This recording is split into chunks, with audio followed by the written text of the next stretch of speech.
Hi, welcome to GRC Me, a podcast where we interview governance, risk, and compliance thought leaders on hot topics, industry-specific challenges, and trends to learn about their methods, solutions, and outlook in the space, and hopefully have a little fun doing it. I'm your host, Clarke. With me today is John Griffin. John is the Compliance Program Manager at Intel Federal.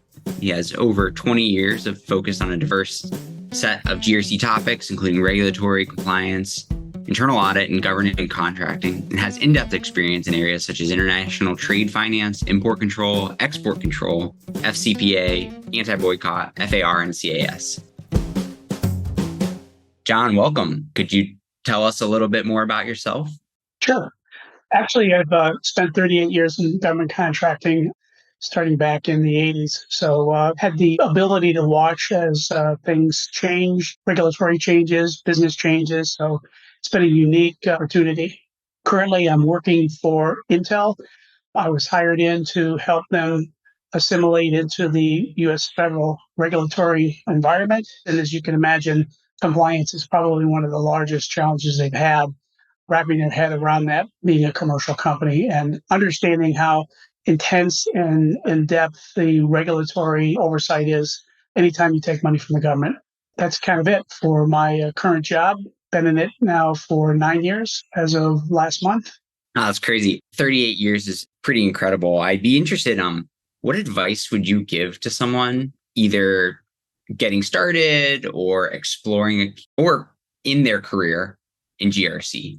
One of the backgrounds that helped me to become a better risk manager, better compliance officer, better internal auditor is understanding contracts. Since contracts are so finite, when you sign a contract, you live with what you have. So then understanding what you signed up to, especially in an environment where you have quite a few clauses that are regulatorily directed into each of the contracts. We have what they call the Christian doctrine, which means even if they don't put the clause in there, it's a given that that clause exists for that contract. So I've always told people, and it's not my wisdom, it's the practice of most government contractors, is that you would get into the contracts area, understand that better, how you're forming those, because that's really establishing your compliance base for that program and also how it affects the rest of the company.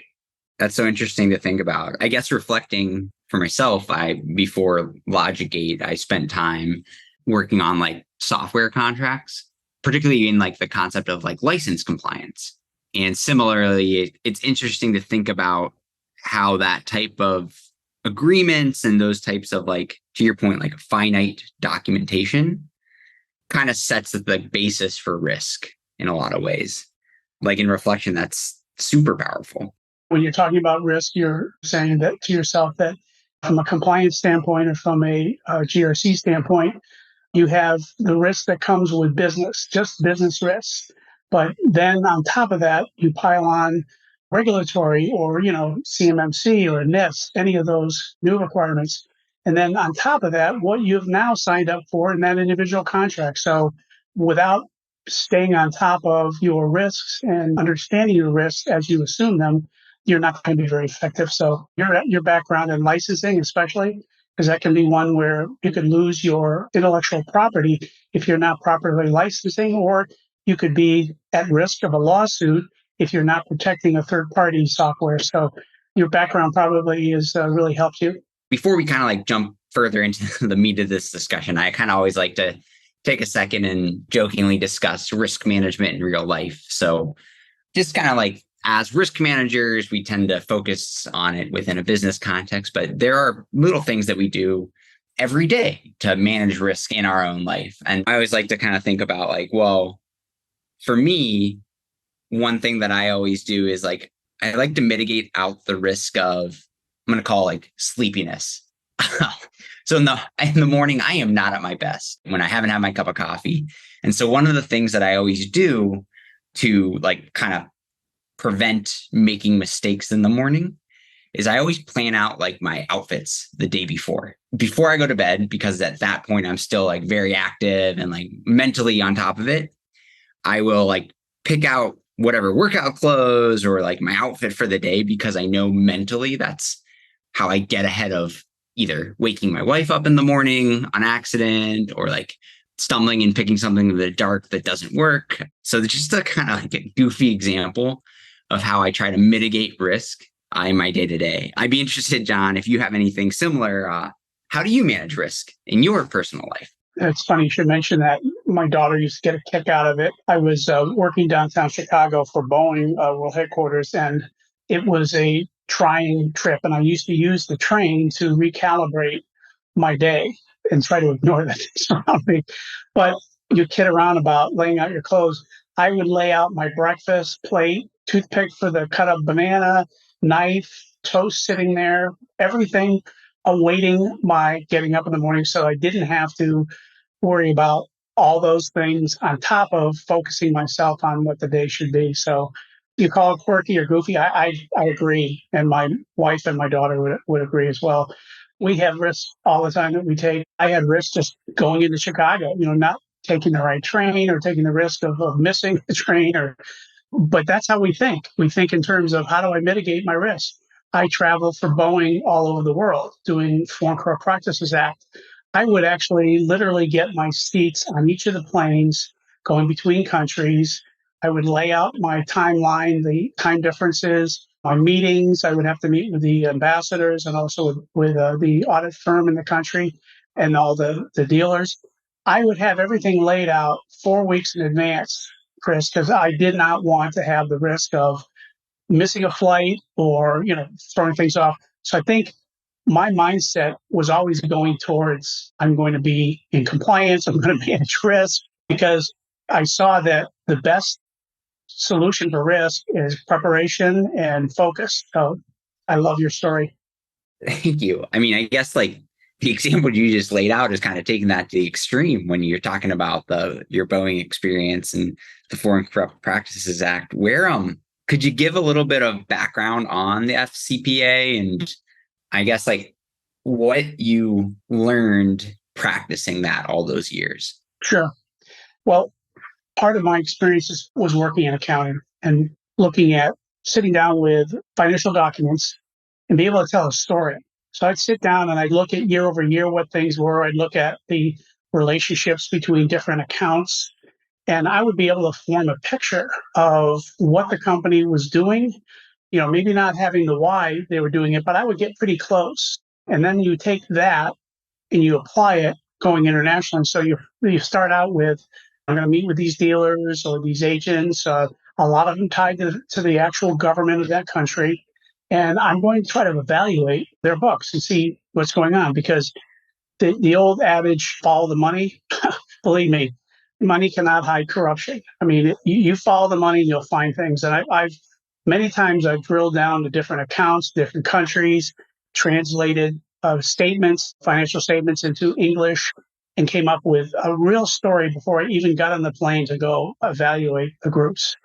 And of course, we were looking at high risk because we're dumping billions of dollars into these people's purchasing process, and they're getting a high commission. And the governments, now you have U.S. government and you have that in-country government that you need to comply with. So that was very important, is just to be able to look at the financials and tell a story. And I think you can do that with a lot of different things. I use financials only because that's the only external elements that I could get my hands on immediately.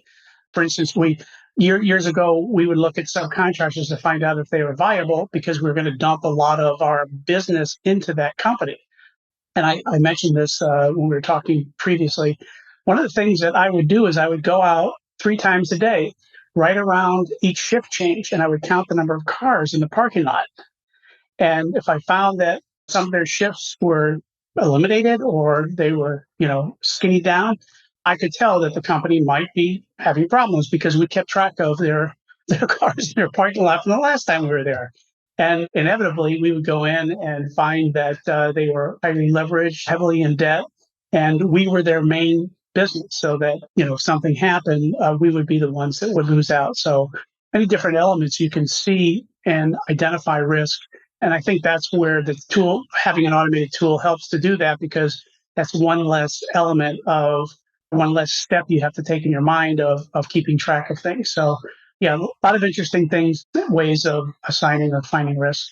That car example is just like so interesting to me. And it's interesting in like the sense of if you were to go and look at a company and like look at the risk associated or like just try to figure out like how is the company doing, you can there's like the normal ways of it, like what are your financials, stuff like that. But then, I mean, you all had this heuristic, this kind of like other area where you would just count the cars from the shifts. And I'd be interested in like, what are other ways that you think risk managers can think about things that are kind of like off the beaten path, so to speak? How did you learn that counting cars was the way to determine whether a company was like doing well or not? Yeah, it was when I was with Honeywell, and there were some folks that had been there for a while that were expert within the industry. As a matter of fact, they were recognized by President Clinton and brought to the White House, and I tagged along, as a matter of fact, because they were so progressive on not only identifying risk, but also helping to mitigate that risk to build up small businesses. So they had experience. That's what it was. They just looked for things that would be attributes of potential risk. They would look for signs. And I know through training I've had years ago, I worked for Harris Corporation, and they had some brilliant legal minds there that came up with some red flags that you just never would think about. But now they're old hat. People know that they need to look for transactions in cash or looking for where money is being sent in a major purchase or sale. And a lot of these you can pick up now. A lot of the consulting firms put together these risk programs where you can go in and they'll talk about things, especially FCPA. FCPA is one where they're expanding their knowledge base and their experiences are popping up quite a bit. We would actually, when I would go in country, I would actually start reading newspapers that addressed the dealer. I would search for that. You could do searches for that. We would do a red flag company, would do background checks. You'd look for the same name of somebody in different ways. Matter of fact, we had one instance when I was at General Dynamics where we had a whistleblower contact the federal government. So the government was coming in on Monday, and we had to figure out on a Friday afternoon what was going on. So I went over to the location where the employee worked, and the way I found that out, this is a little story, a side story. I hope I'm not boring anybody, but the government DCA auditors came in and they wanted to pull the time cards of all the employees in a particular department, but they wouldn't tell us which one. So I gave them access to the time cards.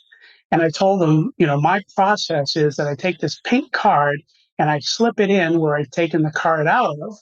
And then you can go use the copy machine down the hall to make your copies. Well, they didn't realize there's a copy machine right next to the cards. And so they pulled the cards and they went down to make their copies. And while they were there, I pulled the pink cards and wrote down the name of the person because they were all in alphabetical or departmental order, or excuse me, name order.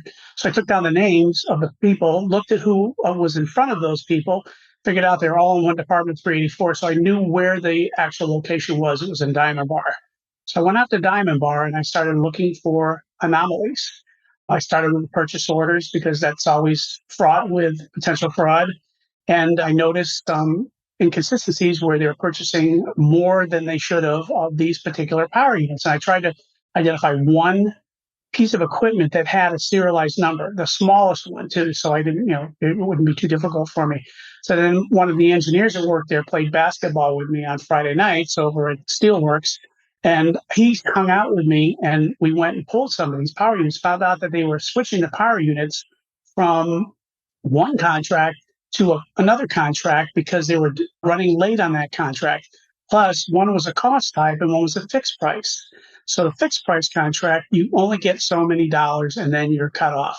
Cost type contract, the government reimburses you for everything. So they were taking the power units off the cost type contract and moving to the fixed price contract, which is like a huge no-no for the government. So I took copies of all the purchase orders and went back to, went play basketball. Monday morning, I came in early and I noticed the purchase orders were in a different place on this desk. And as I pulled them, I looked and the information at the top was different, but you could tell it might have been whited out. So then we looked at the name of the person who sat at that desk, and they had a different name from the manager who was signing the purchase orders. But then we looked at the HR information. It turns out this secretary lives at the same address as this manager. Turns out it's his daughter-in-law. So they were conspiring to defraud the government this way. And on top of that, it had been reported to the ethics director 3 months before, and he didn't do anything about it. So we walked 3 people out the door just simply based on slipping pink cards into a time card tray. Have they made a movie about this yet? Have you started a movie yet, John? It's funny because it didn't seem like we were doing risk assessment. It didn't seem like we were doing investigation. It just seemed like we were just doing our job. The engineer he loved being involved in this because, engineers they're bored stiff anyway. So this was like James Bond to him. And it kind of fell in our lap. These people, when people sometimes when they are in a perpetual fraudulent mindset, they eventually get sloppy. And that's what these people did. They just got sloppy. They've been getting away with it for so long. They had the ethics director turn their back. So they didn't think anything of it. So I think it was because they were a little more sloppy that I was able to find this. I actually got promoted to General Dynamics internal audit at that point. So that was nice. That was a cush job. Well, I mean, to follow that point is like you've had these different roles, whether that's like foreign corrupt practices, whether it's internal audit, whether that's regulatory compliance. I know that I kind of at points think of these as like very distinct areas of risk. And so what I'm interested in is like, have you had to change your mindset and your approach to risk as you've moved to these different roles? Or like how have you had to adjust or like learn new topics and processes as you move to these different roles in these different areas? No, that's a great question. So certainly it's a skill that is acquired and you leverage off of other people's brilliance. And as I moved into different roles, I always had that mindset that, there was a right way of doing things. There is risk associated with not doing things the right way or running a business in an unprofitable way, because then you have people that are taking risks to make things look good. I think my depth of where risks are grew as I went between each of the different functions. But part of the reason that I was given those roles is because I did have that mindset of compliance, basically, was my forte. So being able to go into contracts and work as a contract manager, subcontracts, trade finance, program management a little bit, international program management, all those I wasn't an expert in those, but I brought that mindset. And so there were benefits to having me move into those roles. But for each group that you learn about, but even now, today, I do not depend on my knowledge of a particular area.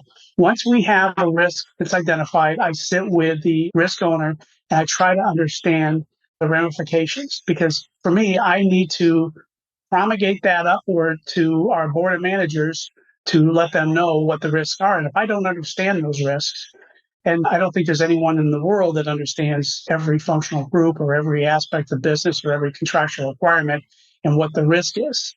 One thing we do, I have to salute to contracts. They actually have a contract clause matrix that lists every clause that we've ever accepted by the government, every regulatory requirement, and what the risk is. We actually have a repository that you go to and say, gosh, what's the risk of having this particular 32.405 clause in here? And it will explain what the risk is. So I've helped to populate that, but I've also been a beneficiary of using that. That's super cool. At points, when we think about regulatory compliance, a lot of that we think about is like, how are you fulfilling an obligation? And, it's more general, right? Like it's not in doing business with the federal government. It's in like complying with the laws and regulations of the land. But when you're doing business with the government, there's such an intersection there. And I don't want to say that your contract is law, but it's very similar in that sense of like, you need to risk assess your obligations and the controls that you have in place to comply with those. That's just like a fascinating kind of like mindset shift, I think, for a lot of risk managers. Yeah, the federal government mandates quite a bit, but I always step back and tell our people that a good business that's running profitable will follow these same things. They just don't mandate them. So don't think of the government as coming in and trying to, it's not like the traditional view of the government of coming in and messing things up. Every regulatory law or standard that's in there came from case law, and there's a reason why it's in there. And your point about the contracts, for the most part, contracts is your particular legal standard for executing on that particular program. However, there is a caveat. There are certain clauses or federal acquisition regulations that cannot be mandated away. So you can't put a clause in there that says you can drink as much alcohol as you want and charge it to the government. Alcohol is unallowable to the government. They don't like that. So you have to pull that out. So there are some things that cannot be, even the strength of a contracting officer who is what they call a warrant officer. He has the purse strings to sell or to use money of the government to buy things. Even that powerful position cannot mandate away certain requirements. But for the most part, I'm going to execute a program. A contract is my constitution, basically. The business relationship there is just fascinating. You're working with the government, but then you also have vendors and third parties that you're working with. How does it affect how you supply your business or vendor business or third party risk? That's such a higher level of scrutiny in like your suppliers and like even your fourth parties. How is that risk landscape, I guess, different? Yeah. So you would think that, oh boy, we're doing business with the federal government. We got all kinds of risk at our subcontractor or procurement level.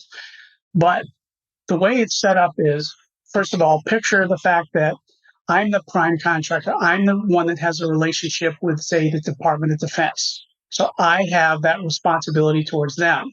Now they send me a contract that has hundreds of different clauses and requirements. I then turn around to a subcontractor and I flow those down to the subcontractor. So what I have done is now I have a relationship directly with the supplier. The supplier does not have a relationship with the Department of Defense. They have a relationship with me. So they're responsible for complying with those things.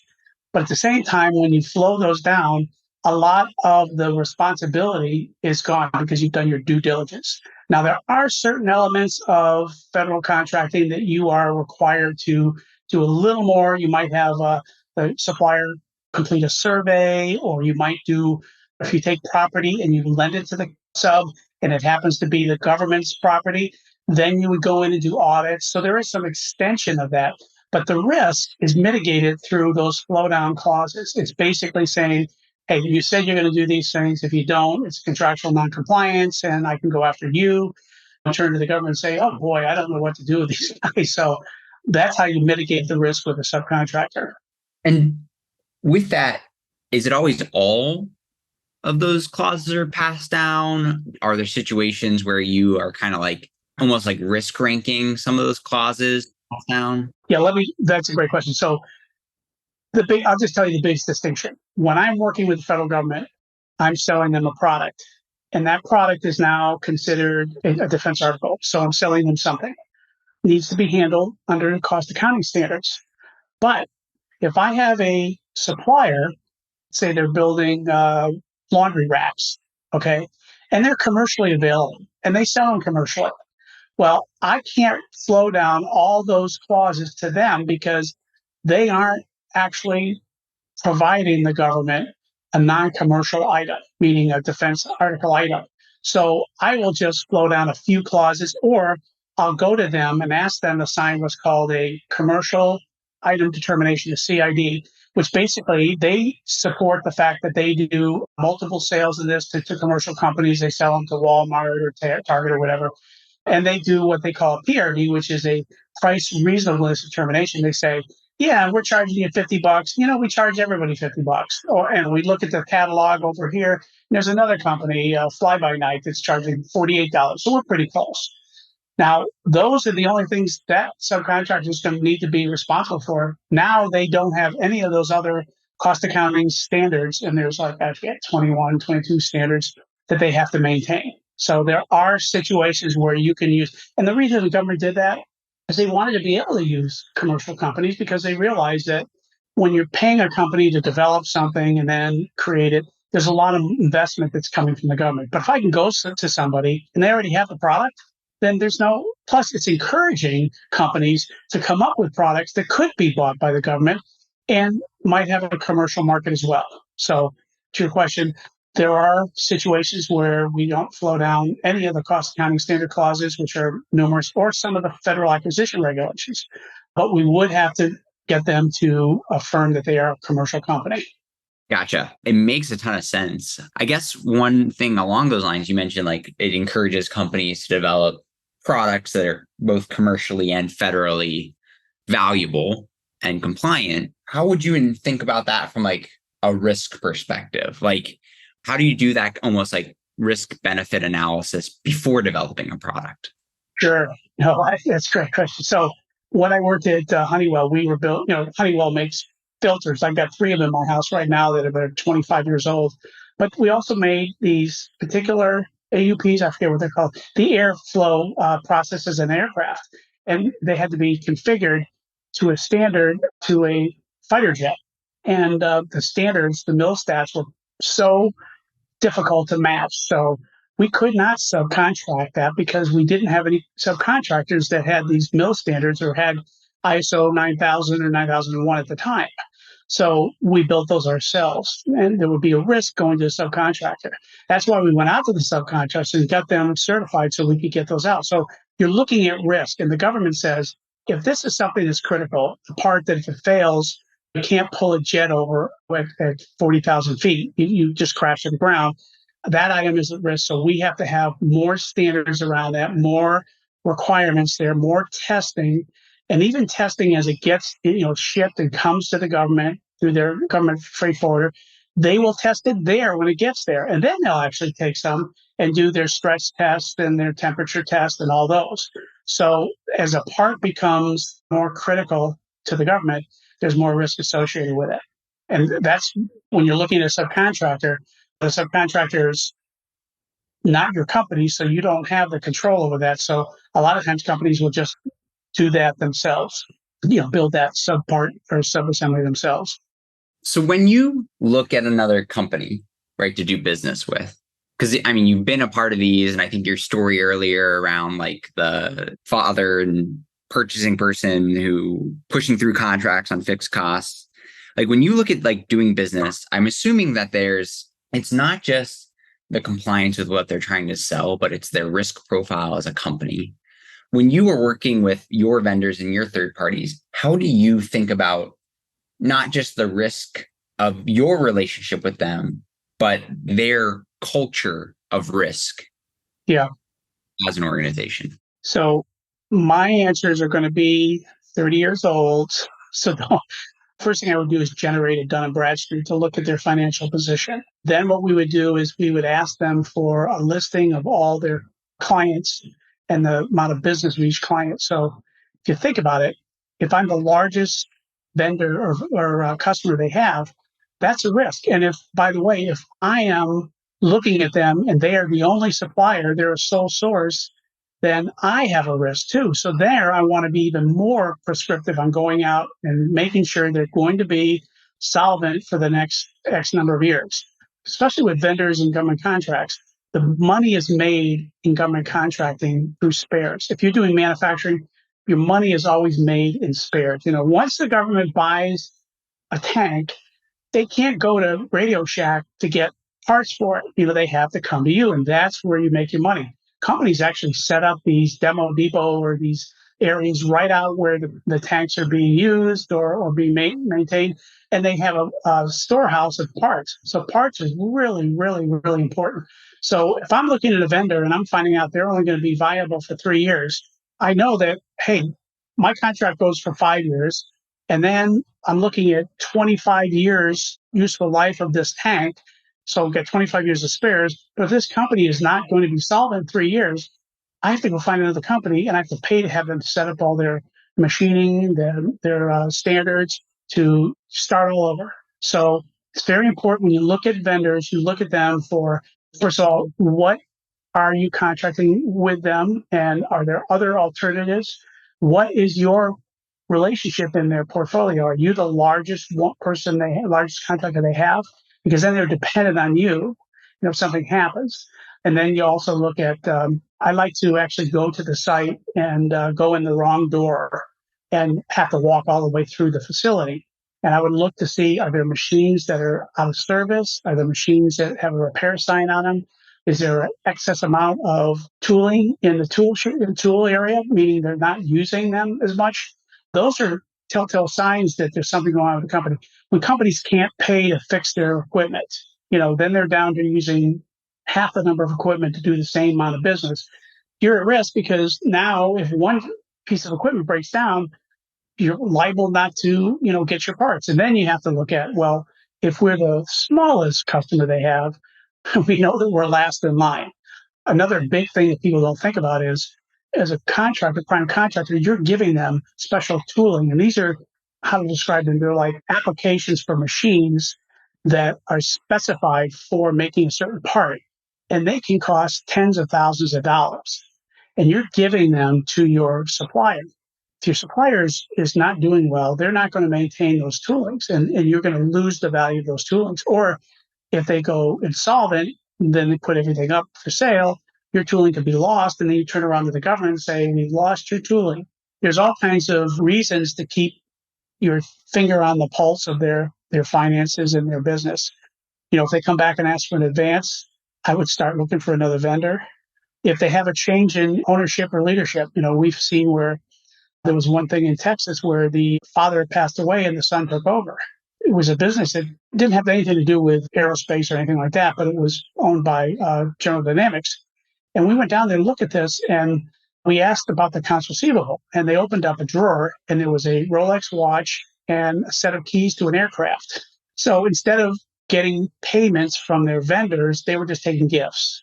So, right there, we should have known well in advance that this was a company. And I wasn't involved in this when we sent 3 other auditors down there and spent about a month finding all kinds of things. And all these red flags should have been caught by Arthur Anderson at the time, because Arthur Anderson had just been in there and signed off on this company.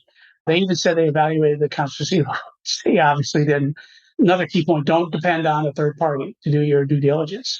That was a good lesson. And of course, Arthur Anderson is not around anymore, which tells you a little bit about their work quality.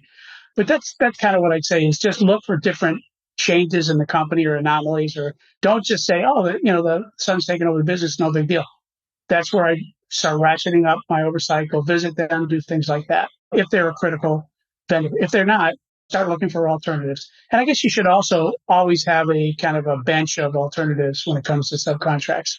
That's so interesting. Before working at LogicGate, I worked at Deloitte, and it's fascinating because even when I was there, like 20 years after, Enron and I think WorldCom, Arthur Anderson is like, you can kind of still feel the ripple effects of it throughout those industries. And I think the example you gave is just like, it's interesting to hear how we've set up a system of this where they were meant to come in and do audit and confirm accounts receivable, all of that. And then you just checking a little bit extra were able to like find the risk there and mitigate it in its own way.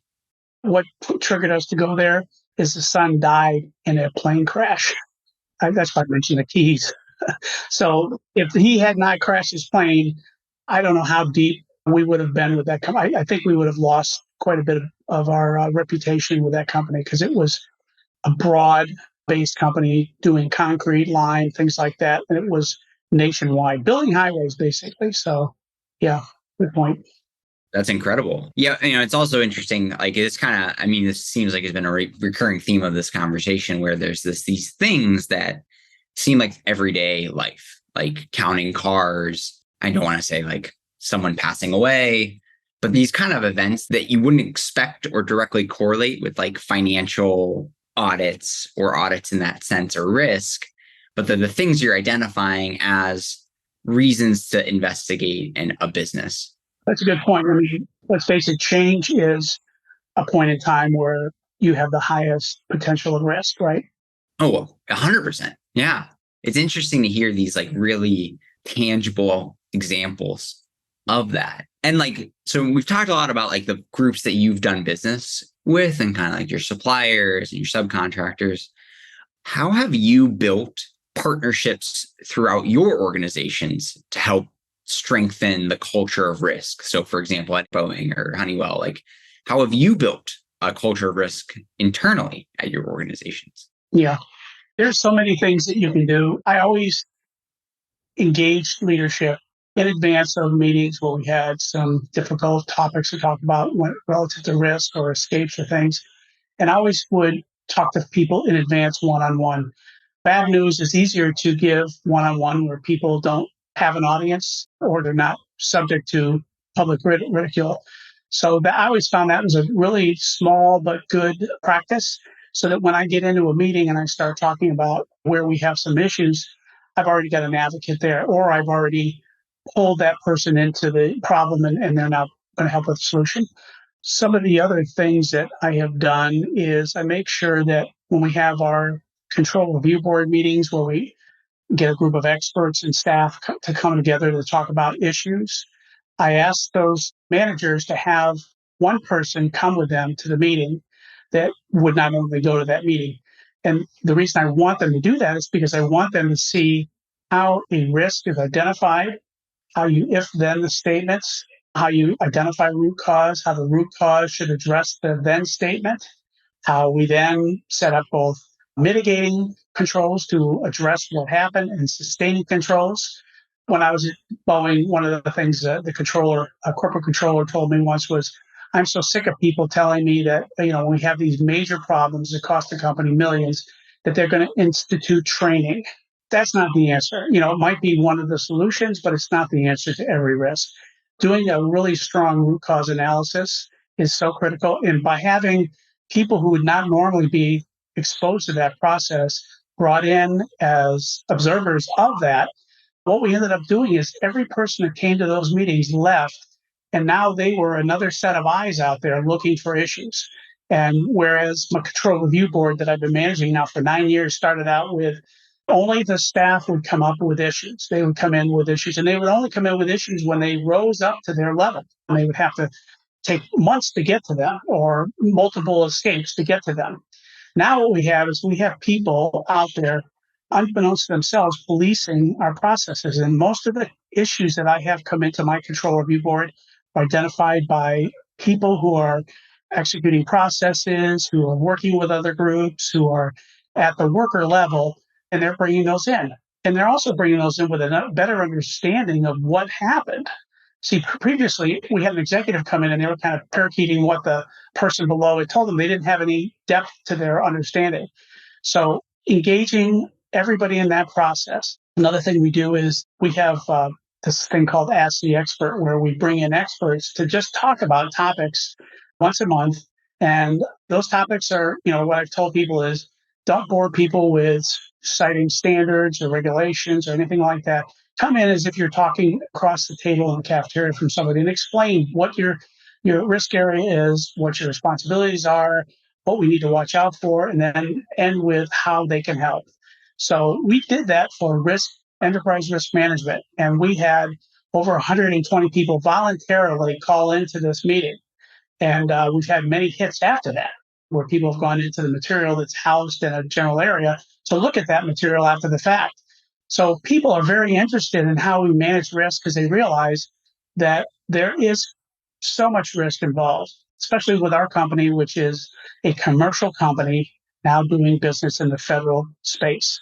There's nothing more at risk than that because you're bringing in literally no standards, get the product out the door, regardless of who we have to kill, to follow the requirements, make sure you're doing everything. Even closing out a contract takes a Herculean effort. Engaging people at all levels and making sure they understand the enterprise risk management process and what risk is and how we manage it. People start thinking through that. I had people coming to me with an issue saying, I found this, I saw this going on, and I think, as I was thinking through the process, I think this is where we might have the issue. And I was also thinking that based on my experience, we might be able to use this particular application to manage this and control it better. So they're coming to me with the risk, the root cause, and the solution because they understand the whole process better. And it's not rocket science. I have a problem in my home. I just don't throw mud at it. I actually sit down and figure out what happened. Why did it happen? How do I fix it? If I fix it myself, does that raise the risk level? Probably yes. So contract somebody to come in. Who do I get? Well, I have to go through a certain process to make sure I get the right person.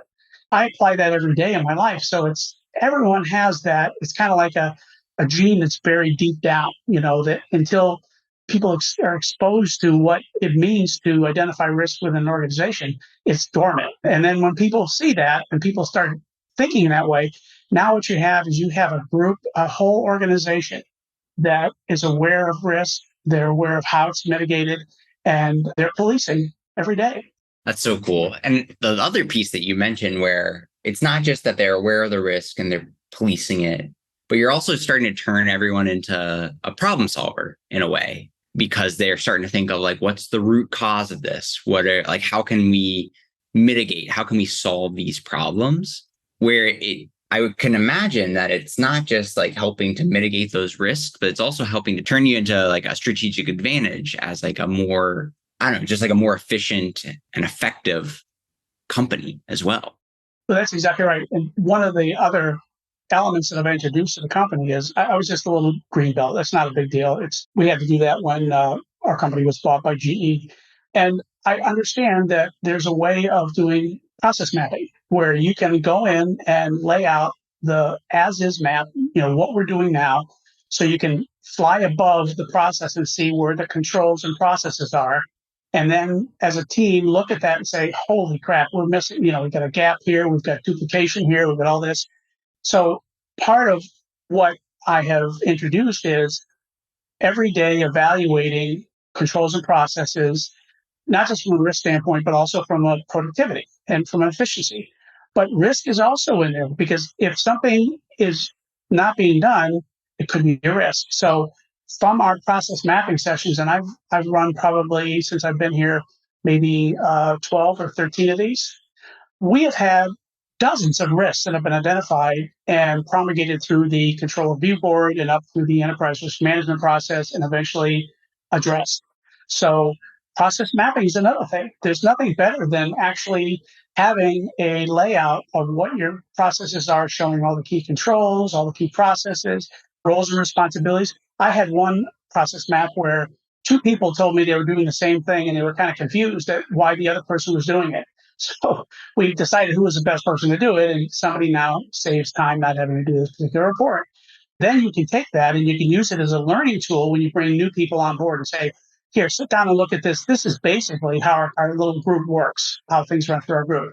Plus, for us, when the federal government comes in, if we can show them a process map that shows our controls and processes as they're doing their scoping of our that particular process for audit, they're going to see we have all these controls in place, and they're not going to test them. They're going to say, oh, why test them? They got a control there. So a whole bunch of reasons. So process mapping is another great way of getting people involved in evaluating processes, controls, and the risks that are associated with them.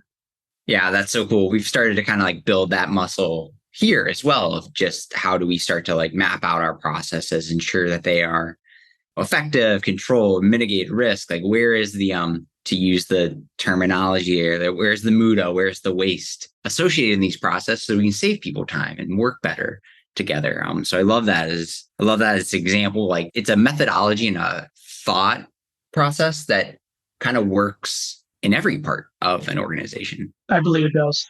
Yeah. So we've talked a lot about this. I'd be interested though, is like, as you think about the future of GRC, what keeps you up at night? Where are you worried about risk? The space that I always worry about risk is when we get into a position where there's desperation. We sometimes align people's goals and objectives to financial or to program execution.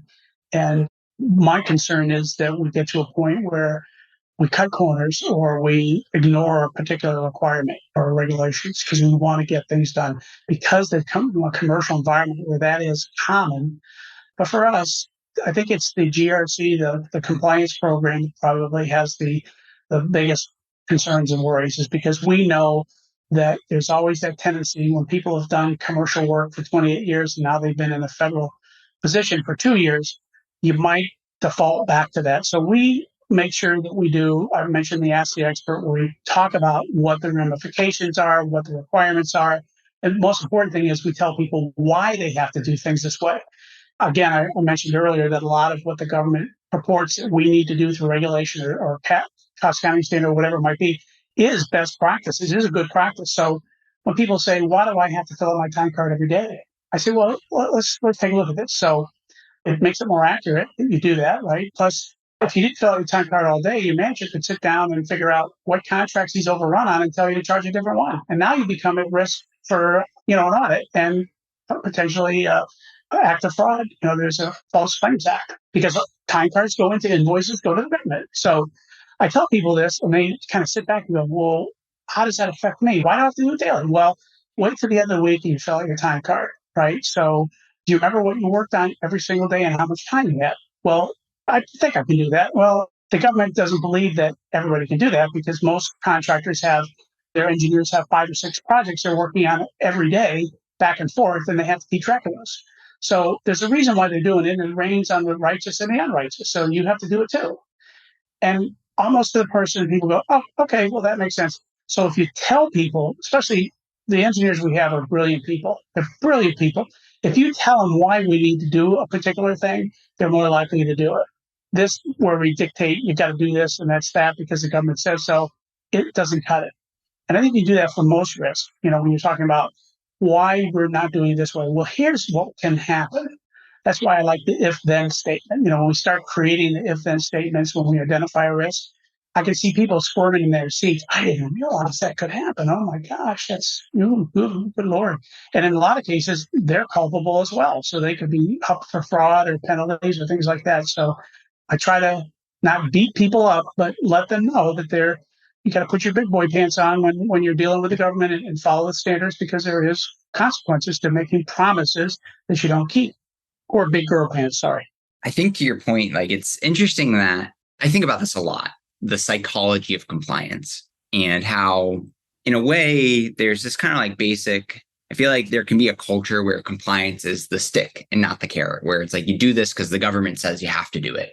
Like that's just like kind of like, it's almost like a fear-based approach to compliance. Whereas when you shift to more of a, here's the why, here's how it benefits you, and here's how it becomes better, it shifts to this like compliance can become a carrot that people do because it adds value and it helps them understand that this isn't a rule for rule's sake. It's a rule because there are consequences and better ways of working. And that shift, I think, is such a light bulb moment it was for me, but for other organizations as well. And it's interesting to hear just like so many like little examples of that in what you're doing. My boss was when I was in Harris Corporation, he was the director of compliance and he had a contracts background. So he dealt with people, he negotiated things. He was a brilliant man, but he didn't know anything about compliance or risk or anything. But I'll tell you what he did have is he would sit down and say, we are going out there to audit these people, not to beat them up, but to find where we can help them. And that was the mindset. And we started going out and they would rate us. They would rate us for, first of all, 1 through 10, how applicable was the audit to their concerns. And then second rating was how well did we do? And those 2 ratings, if they were separated by more than 2 points, we had to do a corrective action and find out what we did wrong. We had to be very, very, we were driven to do the right thing and be, work with the auditee.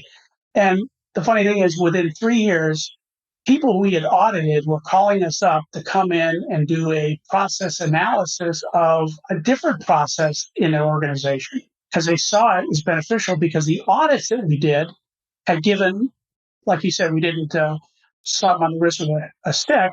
Instead, we found ways that they could do things better and be more regular. But I never walked in saying, I know more than you. I walked in saying, teach me about your processes. I know, enough to be dangerous. And then as I was going through it, and if I found something that I thought should be changed, I actually sat with the task owner to talk to them about that and get their feedback. And so when I go into the exit conference, when I bring this up, leadership would look to the expert and say, yeah, this is a great thing to do. So I like the idea of being more of a perceived as someone who's helpful. I've seen some abrasive people in audit, seen some abrasive people doing risk management that are just, they're like the soup Nazi, for goodness sake. They're just, very strict. Then I've seen people like my old boss, Terry Pfizer. He was a brilliant example of just, you can do business with people, get them to do the right thing without browbeating them. So I agree with you. I like just going back to the psychology of risk, like that concept of just trying to like building credibility as like a member of an organization or like as a new partner to someone. Like there's this, like you can build credibility through knowledge where you, like you said, you knew enough to be dangerous. And then you build credibility through seeking to understand this other person's and this process, why they do things the way that they do. The last piece then I think is of that almost like approach is there's then in the way you're advising and trying to add value to them is not, to your points, acting like you know more than them, but acting as a partner of like, what about how can you message potential improvements in a way that isn't like slap on the wrist, but is instead a would this work better kind of approach. And like thinking, I think for me, that's a really helpful like mental model of like know your stuff, seek to understand, be a partner as like kind of like a compliance risk model for working with the business. Well, that's a brilliant summary. I wholeheartedly agree. Well, that was all the kind of like risk questions I had. We do tend to like to end this on something we call risk or that, where we kind of just pose different, like sometimes goofy, sometimes not questions about risk. So first off, some of your earlier stories, John, really seemed like you were acting as a detective and investigating risk and fraud. So I guess my first question is like, who do you think would be a better auditor, Lieutenant Columbo or Sherlock Holmes? Hey, I like Columbo. Okay. All right. Sherlock Holmes is too cocky, and nobody smokes a pipe. That's all fair points. So next one would be more of there's a lot of buzz around like emerging technology. So I think blockchain was the hot word a couple of years ago. Right now, artificial intelligence is bigger. I'd be interested in, and I think your perspective is going to be awesome on this, is like, do you think the technology itself, so like artificial intelligence, or the regulations on the technology will have a bigger impact on the GRC industry?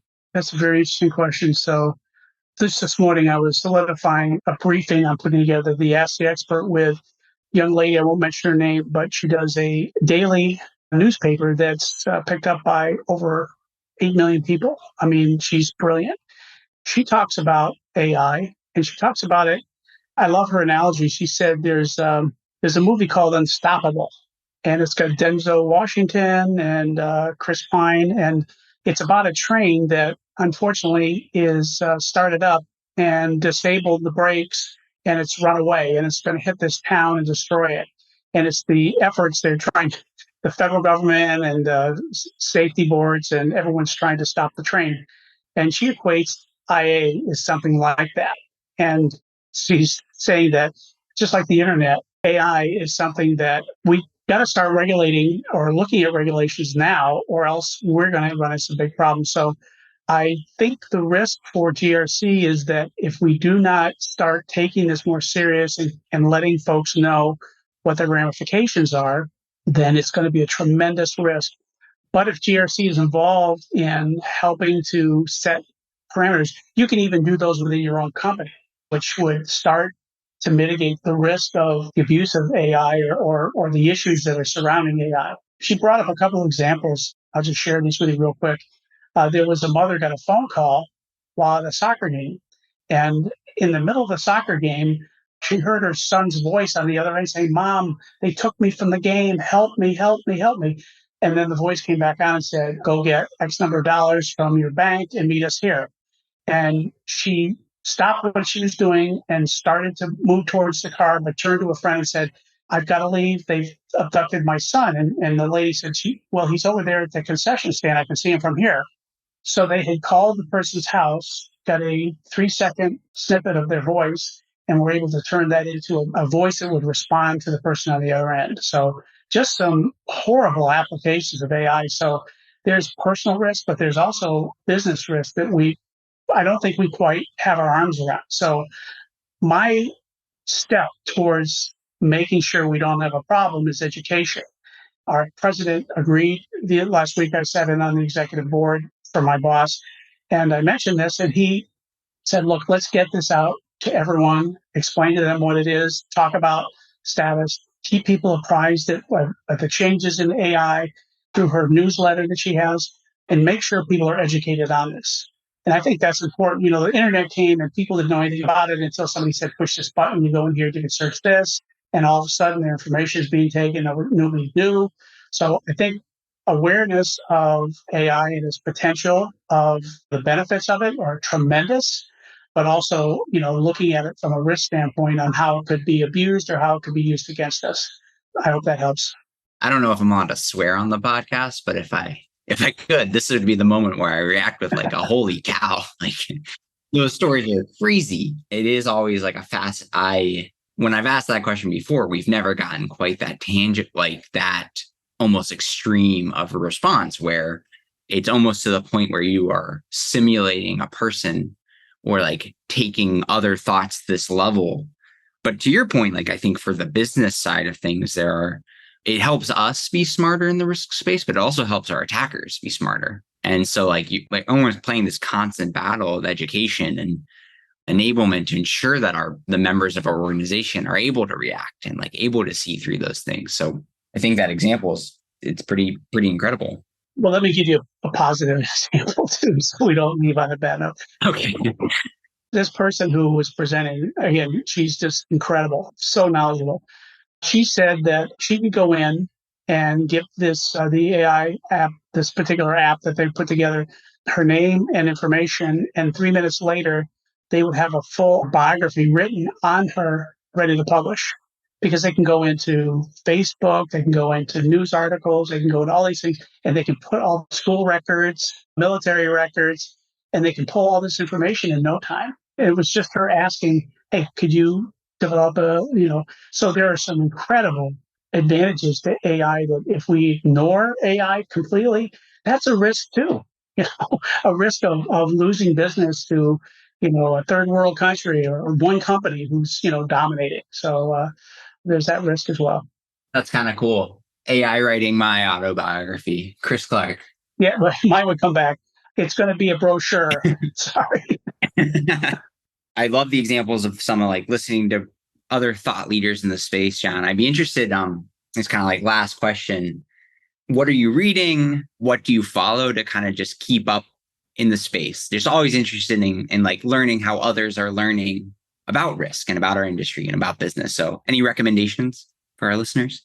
Yeah, there's a couple of groups that I have worked with in the past, some very, very, very helpful groups that have jumped in when I've asked a question. Matter of fact, right now I'm trying to look up one that just sent something this morning, I think. Gartner topics are always good to go into those. They publish some great things that motivate audit talent to build new skills, executive leadership, strategic risk management. These are just some of the seminars that they're providing gratis in the future. And then there was a couple of others I'd have to go in. There was actually a gentleman who wrote a book in Australia, and I did reach out to him, and he sent me a copy. I still yet to read it, but he had a great approach on how to identify risk. I could try to get that information to you probably towards the end of the week or maybe next Monday if you want to include that. But I'll tell you one group, I heard them at a conference and I reached out to them. And next thing I know I was talking with the president on that particular topic, and they gave me some metrics to put together for a company. And I presented them to our executive staff, and it completely changed their direction on how they were managing risk.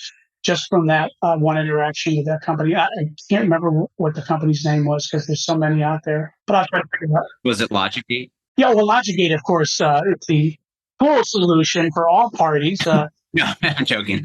Well, if you have those resources, I mean, at the very least, I'd love to hear them. Those are kind of all the questions I had for today. Any like last thoughts that you'd like to leave with the group? To be a thought leader within your group and I constantly am thinking of ways of communicating, how to communicate. There's different ways of communicating with different generations and different functions. Engineering is different from contracts. Keep relationships strong with your different functional groups, especially find someone within the group that you have a lot of respect for and that has that kind of risk mindset. And try to put together like an informal compliance champion with each of your groups. That's helpful because then they promulgate your information to their group, and the group always respects somebody in their group better than they do a compliance person, right? So try to build those bridges, those relationships. But that's probably it. Well, thank you, John. It was great having you on. We really appreciate all the insights and looking forward to talking to you later. Great. Nice being had. So thank you.